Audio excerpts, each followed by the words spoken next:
विधायक तथा श्री आदित्य देवीलाल विधायक द्वारा दी गई ध्यान आकर्षण सूचना संख्या 13 को समान विषय का होने के कारण ध्यान आकर्षण सूचना संख्या 25 के साथ जोड़ दिया गया है। श्री अर्जुन चौटाला विधायक तथा श्री आदित्य देवीलाल विधायक चर्चा के समय स्पष्टीकरणात्मक प्रश्न पूछ सकते हैं।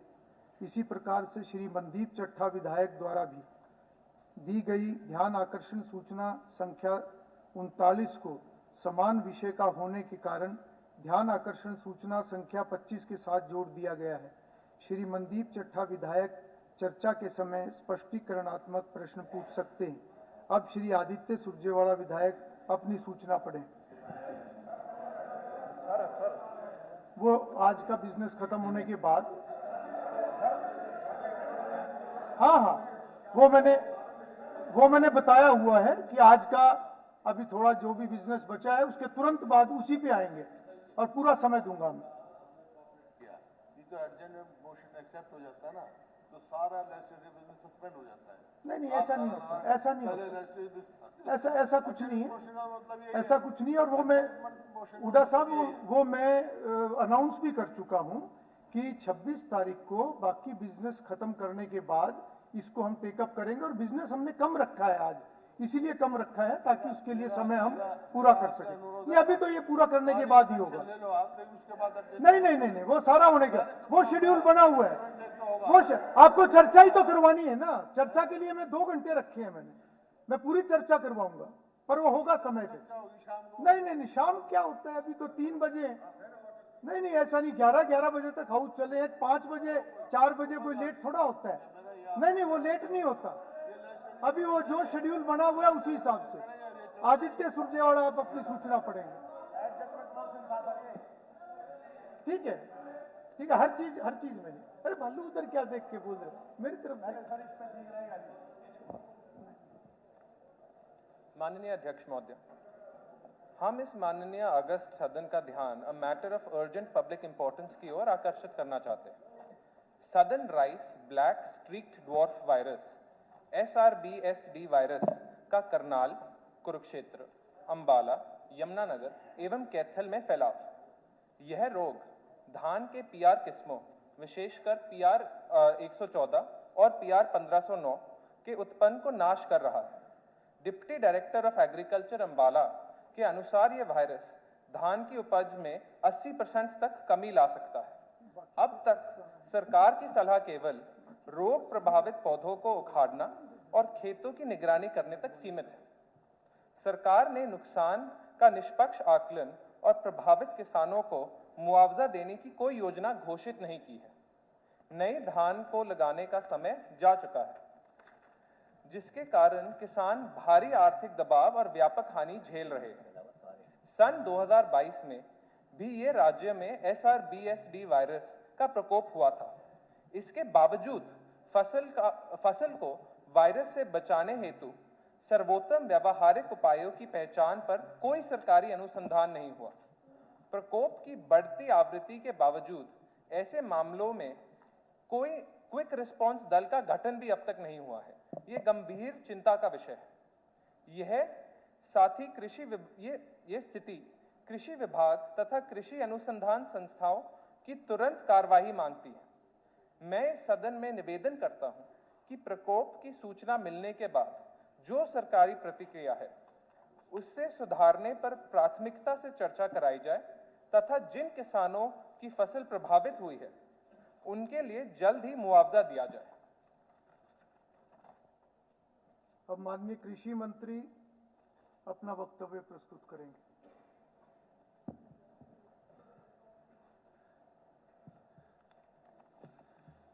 स्पीकर सर,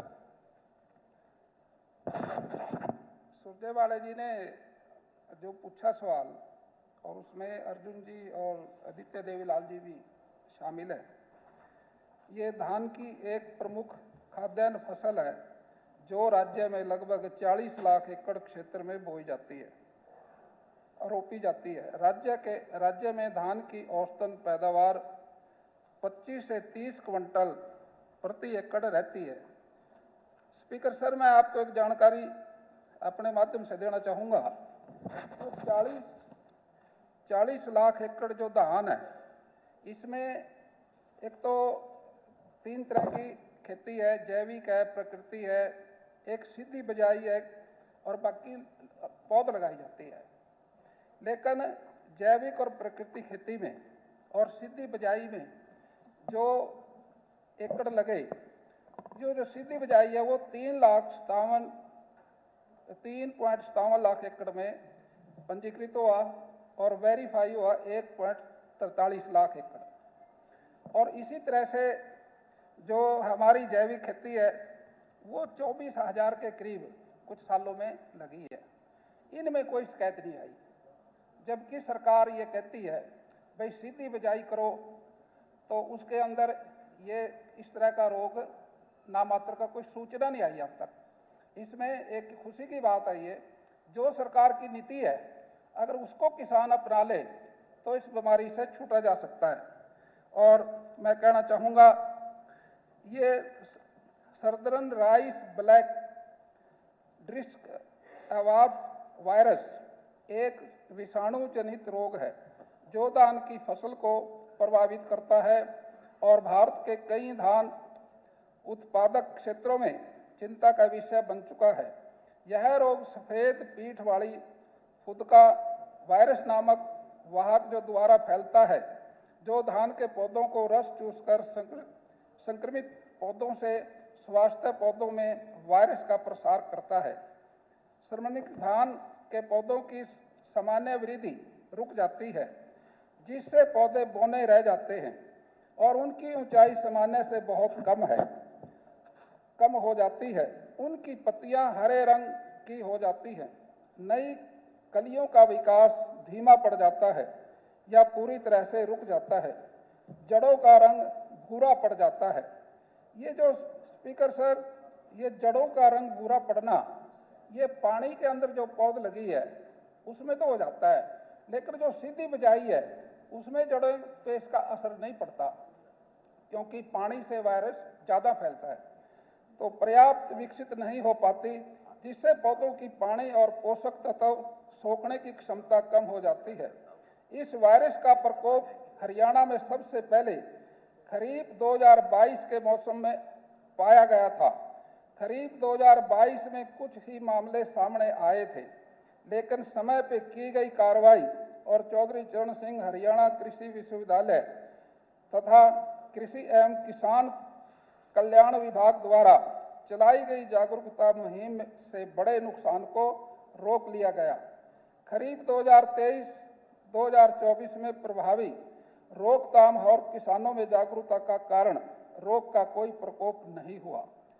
खरीफ 2025 से पहले किसानों को भलीभांति जागरूक किया गया और सावधानियां दोहराई गई। इसके बावजूद 2025 में यह रोग पुनः उभर कर सामने आया। सबसे पहले इसके मामले कैथल जिले में मिले और बाद में अम्बाड़ा, यमुनानगर, कुरुक्षेत्र, करनाल, जींद और पंचकुला जिलों में भी रिपोर्ट हुई। इन क्षेत्रों के किसानों ने अपने खेतों में पौधों के असामान्य रूप से बौना होने की शिकायत की। चौधरी चरण सिंह हरियाणा कृषि विश्वविद्यालय हिसार के वैज्ञानिकों और कृषि विभाग के अधिकारियों ने विस्तृत सर्वेक्षण कर निम्न तथ्य पाए। यह रोग सबसे अधिक हाईब्रिड धान की किस्मों में पाया गया, उसके बाद परमल, गैर बासमती और फिर बासमती धान की किस्मों में।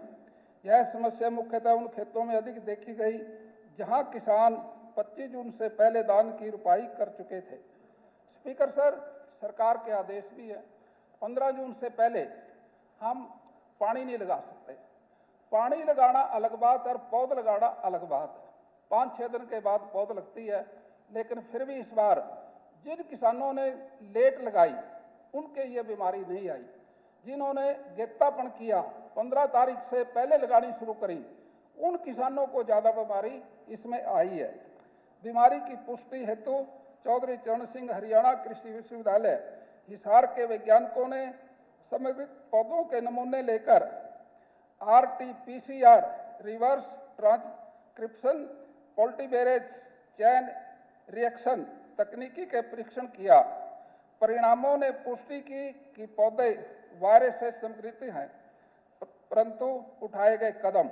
चौधरी चरण सिंह हरियाणा कृषि विश्वविद्यालय हिसार ने धान की फसल में SRB, SDV से बचाव हेतु किसानों को एडवाइजरी जारी की और एडवाइजरी जारी, स्पीकर सर मेरे पास वो लेटर है, ये सारे के सारे हिसार यूनिवर्सिटी, कौल से, करनाल से और केंद्र की सरकार ने भी इनमें हिस्सा लिया। ये किसानों को सूचित किया और उनको मार्गदर्शन भी किया। ये सारे पत्र मेरे पास हैं। मैं कहना चाहूँगा किसानों को WBPH वाहक को नियंत्रण करने के लिए अनुशंसित कीटनाशकों का छिड़काव करने की सलाह दी गई। लगभग 40 लाख एकड़ में रोपाई गई धान की फसल में से लगभग 92,000 एकड़ सदर्न राइस ब्लैक डिस्क इवाब वायरस से प्रभावित पाया गया है। चौधरी चरण सिंह हरियाणा कृषि विश्वविद्यालय द्वारा जारी एडवाइजरी के अनुसार प्रभावित जिलों में 656 एकड़ में धान को पुनः रोपण किया गया। स्पीकर सर, ये 656 एकड़ जो है वो एकड़ है जो एडवांस में जीरी लगाई गई थी और इसके लिए हमारी सरकार ने 100 कैंप तो लगाए कुरुक्षेत्र में, 1500 किसानों को इससे सलाह दी गई। कैथल में लगे 50, यहाँ 2000 किसानों को इसकी जानकारी दी।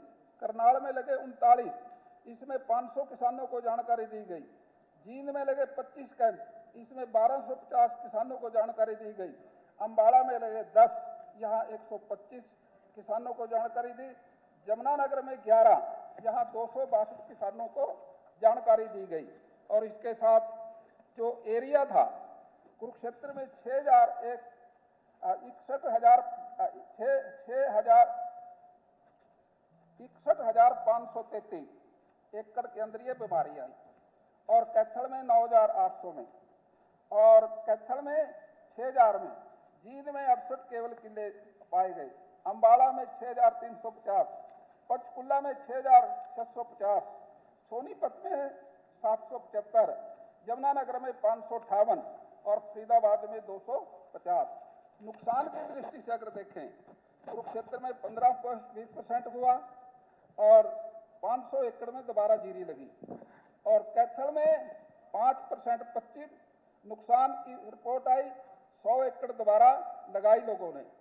और करनाल के अंदर 0.25% नुकसान हुआ, 34 एकड़ के अंदर दोबारा जीरी लगी। जींद के अंदर 5.10%, 18 एकड़ के अंदर नई जीरी लगी, दोबारा जीरी लगी और अम्बाड़ा के अंदर 5% 10 और पंचकुला के अंदर 5-10 और सोनीपत के अंदर 0.5%, जमुनानगर के अंदर 8.10 और फरीदाबाद के अंदर 5.10। स्पीकर सर, ये रिपोर्ट हमारे साइंटिस्टों की है। इसके साथ हमारी सरकार ने लगभग किसानों को लगभग 40,000 एकड़ में रोपाई गई धान की फसल में से लगभग 92,000 एकड़ को सदर्न राइस ब्लैक डिस्क इवाब वायरस से प्रभावित पाया गया। चौधरी चरण सिंह हरियाणा कृषि विश्वविद्यालय के अंदर हिसार से द्वारा जारी गई एडवाइजरी के अनुसार प्रभावित जिलों के अंदर 656 एकड़ में धान पुनः रोपण किया गया। जिलेवार वितरण मैंने आपके सामने रख दिया। अन्य जिलों के अंदर संक्रमण का स्तर अपेक्षाकृत कम रहा और प्रभावित पौधों को उखाड़कर नष्ट करने से इसका प्रभावी नियंत्रण पाया गया। प्रभावित खेतों में अनुमानित फसल क्षति अपेक्षाकृत कम रही, जो लगभग 5 से 10% तक है। कृषि उपदेशक अम्बाड़ा ने सूचित किया कि 6,350 एकड़ धान की फसल वायरस से प्रभावित हुई है, जिसमें प्रभावित क्षेत्र में अनुमानित उपज हानि 5 से 10% आकी गई है। कृषि उपदेशक अम्बाड़ा की रिपोर्ट इसमें संलग्न है। जब वायरस का प्रकोप पाया गया तो विभाग चौधरी चरण सिंह हरियाणा कृषि विश्वविद्यालय हिसार और भारतीय कृषि अनुसंधान परिषद ने तुरंत कार्रवाई की। भारत सरकार के कृषि एवं किसान कल्याण मंत्रालय कृषि विभाग की एक टीम ने सर्वेक्षण किया।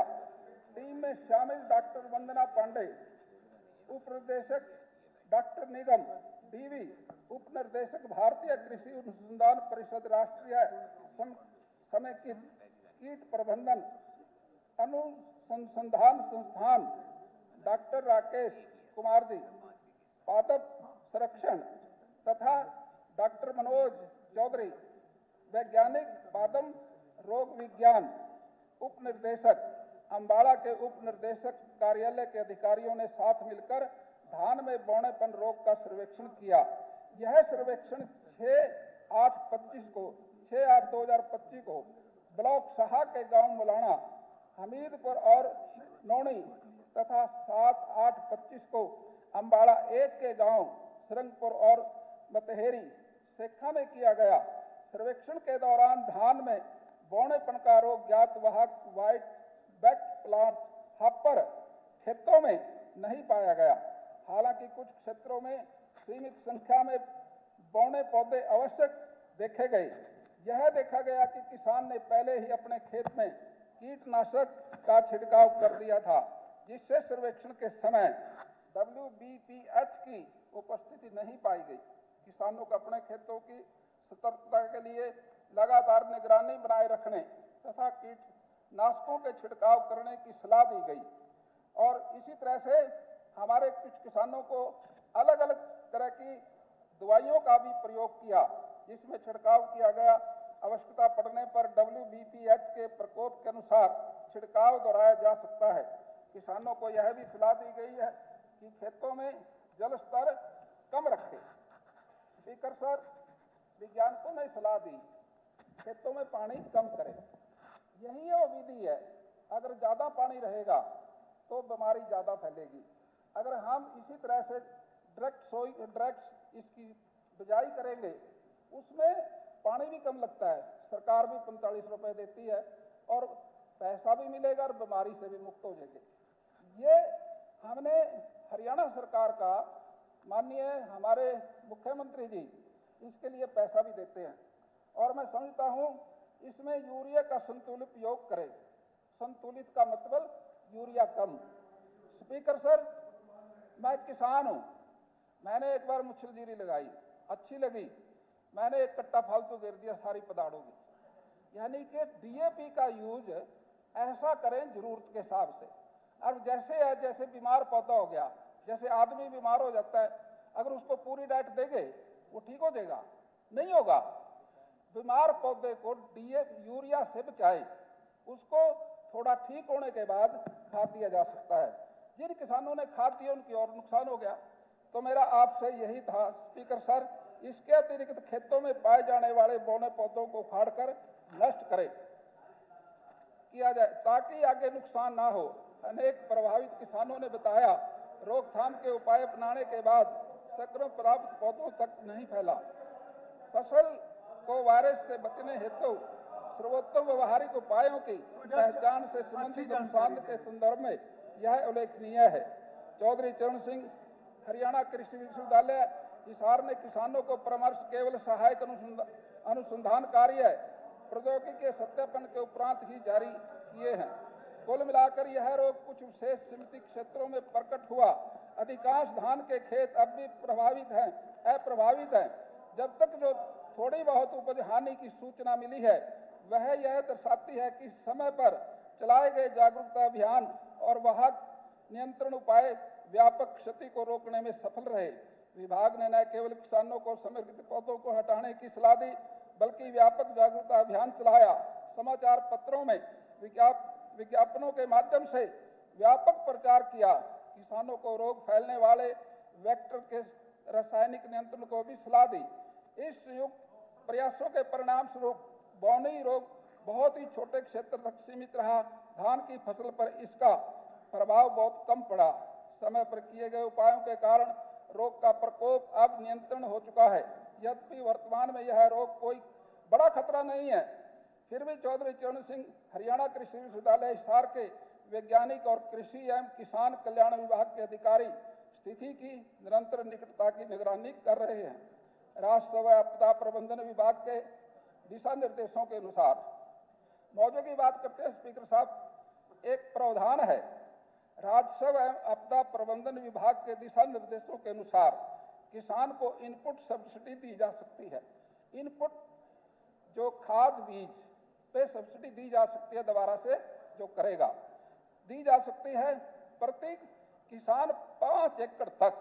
साथ ही गेहूं, धान, गन्ना जैसी फसलों में बाढ़, जलभराव, आग, भारी वर्षा, ओलावृष्टि, कीट प्रकोप या धूल भरी आंधी जैसी घटनाओं के कारण हानि 25% तक हो जाती है।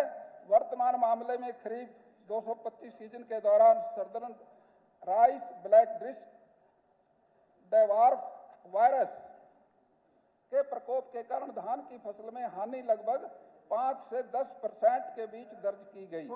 अतः ध्यानाकर्षण सूचना संख्या 25 और 13 को अस्वीकृत किया जाए। धन्यवाद। आदित्य सुरजेवाला। माननीय अध्यक्ष जी, मेरे 2 छोटे सप्लीमेंट्री हैं। जी आदित्य जी, आदित्य जी आप अपना सप्लीमेंट्री। हाँ जी, मेरे 2 छोटे सप्लीमेंट्री हैं। एक तो माननीय मंत्री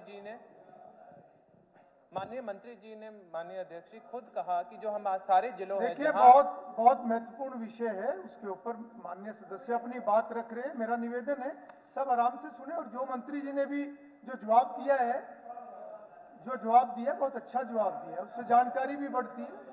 आदित्य जी आप अपनी बात रखिए। हाँ जी, माननीय अध्यक्ष जी, जो मंत्री जी ने जवाब दिया है, उन्होंने खुद माना है कि जो हमारे सारे जिले हैं, कुरुक्षेत्र है, करनाल है, अंबाला है, कैथल है, जींद है, पंचकुला है, यहाँ जो फसल खराब हुई है उसमें से बहुत कम हिस्सा ही वापस फिर से किसान लगा पाए हैं, बो पाए हैं, और जो जिनने लगाई भी है फिर से उनको फिर से डीएपी का खर्चा, लेबर का खर्चा, ट्रैक्टर का खर्चा देना पड़ा। काफी लोगों की तो फसल खराब ही होगी। हम ये सिर्फ 5% नहीं लिख सकते कि 5% या 10% टोटल में से खराब हुई है तो हम कॉम्पनसेशन देंगे नहीं। हमें जो जिन किसान की 50% खराब हुई है, हो सकता है उनके खेत कम थे, लेकिन हुई तो उनकी 50, 60, 70, 80% खराब। हमें देने तो सबको कॉम्पनसेशन चाहिए। हमारे पास अगर चौधरी चरण सिंह जी वाली एग्रीकल्चर यूनिवर्सिटी की टीम ने और भारत सरकार की टीम ने सारा सर्वे किया है, उनको पता है कौन से किसान की कितनी क्रॉप खराब हुई है। मैं बोलता हूं हमें सबको कॉम्पनसेशन देनी चाहिए, और अगर ये कॉम्पनसेशन देने का कोई प्लान है। दूसरी चीज पे आते हैं, ये जो क्विक रिस्पांस टीम की मैंने बात की थी, ये चौधरी चरण सिंह एग्रीकल्चर यूनिवर्सिटी की क्विक रिस्पांस टीम है जो भारत सरकार के साथ काम कर रही है। हमारे पास कृषि विभाग की कोई क्विक रिस्पांस टीम क्यों नहीं गठन की जा रही, जो ऐसे मुद्दों पर, वो कोई वायरस हो, कोई और आउटब्रेक हो, कोई रोग हो, उस पर जल्दी एक्शन ले पाए। और तीसरी चीज, ये जो इन्फेक्शन है ये सर्टेन पीआर किस्मों पे और थोड़े और बासमती वाले किस्मों पे लागू हुई थी। तो हम चौधरी चरण सिंह एग्रीकल्चर यूनिवर्सिटी के साथ काम कर ऐसी कोई नई पीआर वैरायटी को रिसर्च कर रहे हैं जो हम किसानों को दे पाएंगे, जिन पे ये वायरस या ये और कोई जो रोग जो फैलते हैं हरियाणा में, वो लागू ना हो पाए और वो इन्हें इन्फेक्ट ना कर पाए, कि कल के दिन हमें इस दिक्कत के साथ हमारे किसानों को ना झेलना पड़े। श्री अर्जुन चौटाला, वो भी पहले एक बार अपना सप्लीमेंट्री रखेंगे, फिर मंत्री जी आप इकट्ठा जवाब दे देना सबका। अर्जुन चौटाला।